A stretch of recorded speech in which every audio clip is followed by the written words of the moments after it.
عليكم، لاباس بخير؟ كلشي مزيان؟ نتمنى تكونوا بخير. اليوم عندنا قصه جديده. علاش كنحسوا براسنا بحال واقفين في بلاصه وحده؟ شحال من مره فقتي في الصباح وشفتي راسك في المرايه وسولتي راسك واش هاد الشيء اللي كنت كنتسنى؟ واش هاد الشيء هو الواقع اللي كنت كنحلم بيه؟ اليوم جيت نعاود لكم قصه ديال امين شاب فحال بزاف ديال الشباب.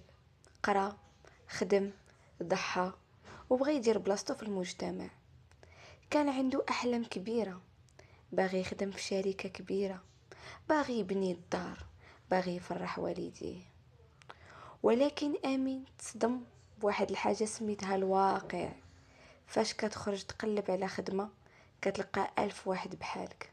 فاش كتصيفط السيره الذاتيه اللي هي السيفي كتلقى غير الصمت. امين اضطر يقبل خدمه ما عندها حتى علاقه بالقرايه ديالو. خدمه كتحكم عليه يفيق ب5 ديال الصباح ويرجع في 8 ديال الليل باش في الاخر يخلص غير الكرا والمصاريف الدار.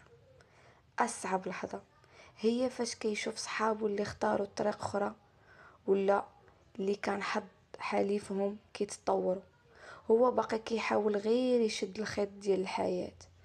بدا كيحس بواحد الثقل في قلبه، كيحس باللي الايام كدوز وهو باقي محبوس في داك الدرب، في داك الروتين القاتل، وفي داك الاحساس باللي كيدير مجهود كبير ولكن النتيجة هي والو. علاش كنعاود لكم هذا الشيء؟ حيت بزاف منا عايشين في الواقع المر، كنفكروا باللي حنا بوحدنا اللي كنعانيو، ولكن الحقيقة هي ان الحياة ماشي ديما وردية وماشي ديما كتعطينا داكشي اللي بغينا في الوقت اللي بغيناه.